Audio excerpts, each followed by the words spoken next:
So while I was in Buds is a 6 month selection process. I was there for 13 months. I got injured 3 different times. The second time I was injured, they were going to kick me out. Like you go before a board, you go like the first guy is like, okay, you clearly didn't prepare well enough to be here. You're injured twice, and we're kicking you out. And I was like, I went to the second guy, like my heart in my stomach, and I was like, fuck, I can't leave. Like there, and so I'm like standing there, I'm like crying, like snot bubbles, the whole thing, tears.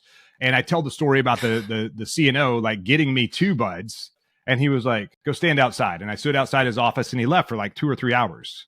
And then he came back and he was like, what are you doing here? I said, you told me to stand outside. And while I was standing out there, my class came in and they're all wet and sandy and they look terrible. They look like shit. And I was like, all I want to do is be with those guys right now. I want to be out there suffering, just absolutely miserable. He comes back. He was like, okay, go check in and you'll be in the next class. Go over there, heal up. Had I known what I know now, I'll always, hindsight's always 2020. I would have just stayed in that class because I didn't heal up for the next class. I was still broken. And I limped my way through all the way through Hell Week. And then during Hell Week, my leg that was fucked up healed. And like by Thursday, I was able to run. I was like, oh, my body is just like healed itself in the most brutal military training week in the world, with no sleep and no nothing else. I just like, my body was like, all right, here you go.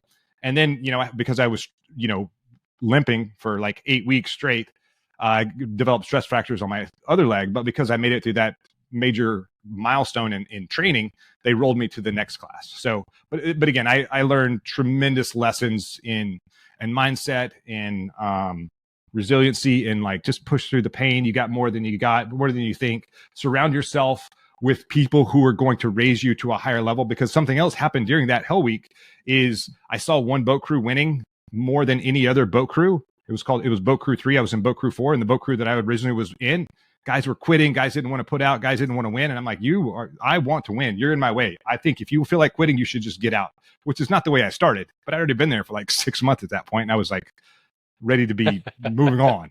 And so I'm like, you guys are in my way. So eventually we reshuffled boat crews. And I wanted to make sure I was in boat crew 3 because I saw those guys winning every single race from like Sunday night to Monday. And you do boat crews by a height line. And I was like, okay, 1, 2, 3. And there's 7 guys in the boat crew. So we lined up, and I was kind of slow lining up. And I was like, 1, 2, 3, 4, 5, 6, 7. That was a little strategy here. There's boat crew 1, there's boat crew 3, 1, 2, 3, 4. I'll be number 5. I don't care who's 6 and 7. And I got in that boat crew, and I realized that there were no like superstars in there. There was no one in there that was like an exceptional performer. But as a team, as a group, we crushed everyone.